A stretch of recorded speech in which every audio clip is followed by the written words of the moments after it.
Chapter 1. The Unseen Patient. The walls of St Elora's hospital loomed high and forbidding, a gothic edifice that seemed more a mausoleum than a place of healing. The building, with its crumbling façade and ivy-clad towers, had stood on the outskirts of the town for over a century, its history steeped in both medical triumphs and unspeakable tragedies. Dr. Emily Carson, a recent addition to the hospital's medical staff, had heard the whispers about St Elora's long before she arrived. Rumors of inexplicable occurrences and ghostly apparitions were the stuff of local legend. Yet, driven by a blend of curiosity and professional duty, Emily chose to ignore the tales and focus on her work. On her first night shift, Emily wandered through the dimly lit corridors, her footsteps echoing off the cold, sterile tiles. The hospital had a peculiar silence about it, an unnatural quiet that seemed to press in from all sides. As she walked, she noted the peculiarities of the old building. The flickering lights, the creaking floors, and the way the shadows seemed to linger just a fraction too long. It was during her rounds that she first encountered the unusual patient. Room 312, a private room at the end of the hall, had been empty for as long as she had worked there. Yet, on this particular night, the door was ajar, and the light inside was on, casting an eerie glow into the corridor. Curious, Emily approached the room and pushed open the door. The sight that greeted her was both startling and unsettling. The room was pristine, save for a single hospital bed neatly made in a small, tarnished bell on the bedside table. There were no charts, no personal belongings, no indication that anyone had been admitted. She was about to turn away when she heard it, a soft, almost imperceptible whisper, coming from the corner of the room. Emily's heart skipped a beat. She stepped closer, her eyes scanning the shadows. The whisper was too faint to decipher, but it seemed to beckon her, urging her to look closer. A cold breeze swept through the room, and Emily shivered. The hairs on the back of her neck stood on end as the temperature dropped. She could almost make out a figure in the corner of the room, but when she turned to look, it was gone. The only sound was the soft, rhythmic hum of the fluorescent light overhead.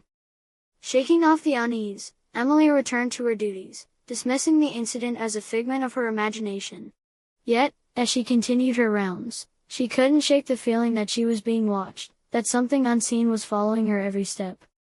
That night, Emily slept fitfully, haunted by dreams of the empty room and the whispers that had seemed so close. The feeling of being watched persisted, and as the night wore on, it became clear that St Elora's was harboring secrets far darker than she had ever imagined. Chapter 2. The Patient's Record. The following morning, Emily was determined to uncover the truth behind the mysterious room 312. She visited the hospital archives, a dusty, forgotten corner of the building filled with old medical records and yellowed files. The records were stored in worn leather-bound ledgers, each one a relic of a bygone era. Emily began her search with the records for room 312. She was surprised to find that there were no recent entries for the room, nor was there any indication that it had been occupied in years. The last entry was dated decades ago, when the hospital had undergone significant renovations. The old ledger detailed the case of a young woman named Clara Dawson, admitted in the late 1930s. Clara had been a patient at St Elora's for only a few weeks before her death, a victim of a rare and mysterious illness that had no known cure. The records were sparse, filled with medical jargon that made little sense to Emily, but one thing stood out. A note scrawled in the margins of the final entry: "The patient is restless. The room must be sealed." Intrigued and disturbed, Emily dug deeper, searching for more information about Clara Dawson. She found a file in the archives labeled Clara Dawson, case closed, but when she opened it, the folder was empty. There were no photographs, no personal details, just a single piece of paper with a hastily written message: "Beware the whispers." Emily's curiosity turned to concern.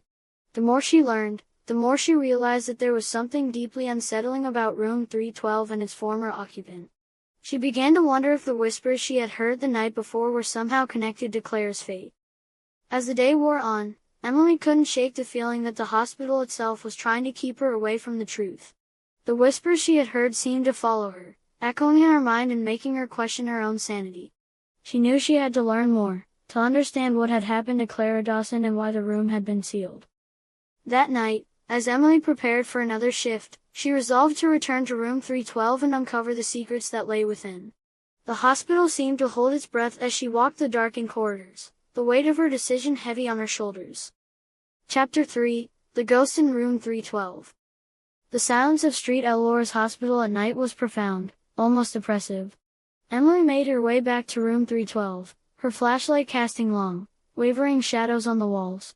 The room seemed to pulse with a palpable sense of foreboding as she approached. When she reached the door, she hesitated for a moment before pushing it open. The room was just as she had left it, neat, empty, but for the hospital bed and the tarnished bell.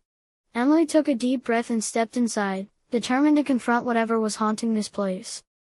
As she moved around the room, her flashlight illuminated the old, faded wallpaper, revealing patterns that seemed to shift and twist in the dim light. The cold air was more pronounced now, making her breath visible. Emily's hands trembled as she picked up the tarnished bell from the bedside table, examining it closely. It was inscribed with a series of strange symbols that she did not recognize. The whispers started again, louder this time, echoing off the walls and filling the room with an unsettling resonance. Emily tried to decipher the words, but they were a jumble of incoherent phrases that seemed to be coming from every direction. Her flashlight flickered, casting erratic beams of light across the room, and she felt an icy presence drawing closer. A chill ran down Emily's spine as she saw it, a translucent figure materializing in the corner of the room. It was Clara Dawson, her face a mask of anguish, her eyes wide and pleading. The ghostly apparition reached out toward Emily, its movements jerky and unnatural, as though caught in a perpetual state of suffering. Emily's heart raced as she tried to speak, but no words came out. The ghost's gaze seemed to follow her every movement, and the whispers grew louder, more insistent. Clara's ghost opened her mouth, but no sound emerged. Emily could only watch in horror as the apparition seemed to try to communicate, her gestures desperate and frantic. Suddenly, the lights in the room flickered and went out, plunging Emily into darkness. The whispers became a deafening roar, and Emily felt a presence closing in on her, the temperature plummeting to an unbearable chill. She fumbled for her flashlight, her hands shaking uncontrollably. When the light finally came back on, Clara's ghost was gone, leaving only an oppressive silence in its wake. Emily was left alone in the room, her breath coming in ragged gasps. She knew now that there was something deeply wrong with room 312, something that went beyond mere haunting. The ghost had left her with more questions than answers. What had happened to Clara Dawson? Why was her spirit trapped in this room?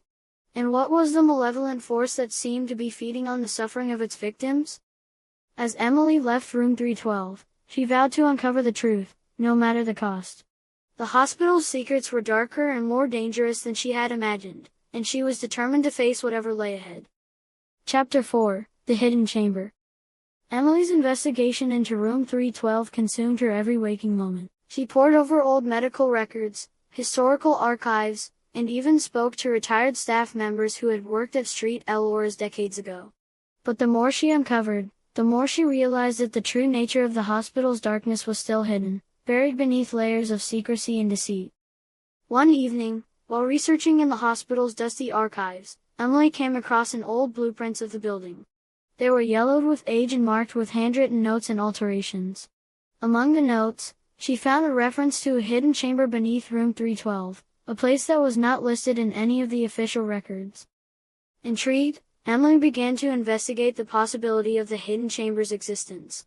She searched the area around room 312 for any signs of a concealed entrance. Her efforts seemed futile until she stumbled upon an old, rusted grate in the floor of the room. It was barely visible, covered by years of dust and debris. With a great deal of effort, Emily pried the grate open, revealing a narrow, dark passageway beneath. She hesitated for a moment, the darkness below seeming to pulse with an unsettling energy.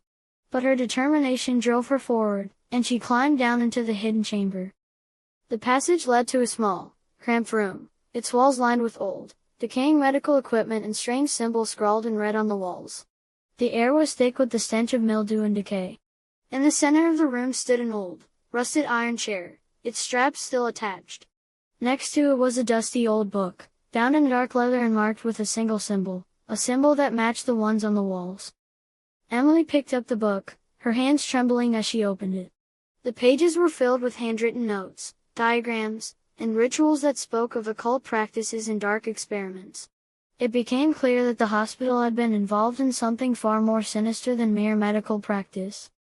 The book detailed a series of rituals performed by the hospital's early staff, including headmaster Dr. Jonathan Blackwood, who had been obsessed with harnessing otherworldly forces. The rituals were designed to summon and control spirits, but something had gone horribly wrong. The entity they had summoned had become a malevolent force, feeding on the suffering of the patients and trapping their souls in the hospital. Emily's blood ran cold as she read about the experiments conducted on patients, their suffering deliberately prolonged in an attempt to strengthen the entity's power. Clara Dawson had been one of these victims, her spirit trapped in room 312 as part of a failed ritual.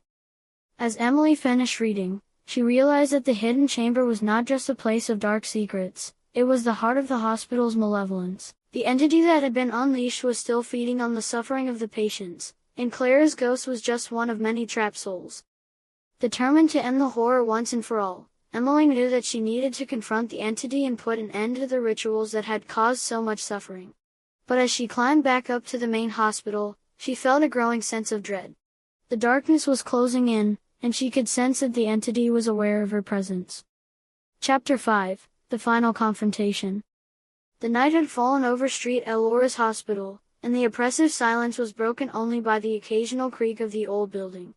Emily prepared herself for the final confrontation, determined to end the suffering that had plagued the hospital for so long. She returned to room 312, the place where it all began. The room was still and silent, but the air felt charged with a malevolent energy. Emily set up the old rituals described in the book, using the symbols and incantations to create a protective barrier around herself. As she began the ritual, the temperature in the room plummeted, and the whispers returned, louder and more insistent than ever. The shadows on the walls twisted and writhed, and Emily could feel the presence of the entity growing stronger. The ghost of Clara Dawson appeared once again, her form more solid and her expression more desperate. Emily could see the pain and fear in Clara's eyes, and it fueled her resolve. She continued with the ritual, reciting the incantations with a voice that was firm despite the fear gnawing at her. The room was filled with a blinding light as the ritual reached its climax. The entity, a dark and formless shape, writhed in agony as the light pierced through it. The whispers turned into screams of rage and despair, echoing through the corridors of the hospital. Emily felt a sudden surge of power, a force greater than she had ever known, as she channeled the energy to drive the entity away. The darkness began to dissipate, the oppressive weight lifting from the room. Clara's ghost, along with the other trapped souls, began to fade, their expressions shifting from anguish to peace. With a final, triumphant cry, Emily completed the ritual, sealing the entity away and breaking the cycle of suffering that had plagued St Elora's for so long. The room was bathed in a warm, comforting light, and the oppressive silence was replaced by a sense of calm. Exhausted but relieved, Emily left room 312, knowing that she had ended the darkness that had haunted the hospital. As she walked through the corridors, she felt a sense of closure, knowing that the souls of Clara Dawson and the other victims could finally find peace. The next morning, St Elora's hospital felt different. The air was lighter, the silence more natural. Emily knew that the horrors of the past had been put to rest, but she also knew that the scars of what had happened would remain. She left St Elora's with a sense of accomplishment, knowing that she had faced the darkness and emerged victorious. The hospital would continue to stand as a testament to the horrors that had been overcome, a place where the light had triumphed over the shadows. As she walked away from the old building, Emily felt a sense of hope for the future. The darkness had been vanquished, and the echoes of the past had finally been laid to rest.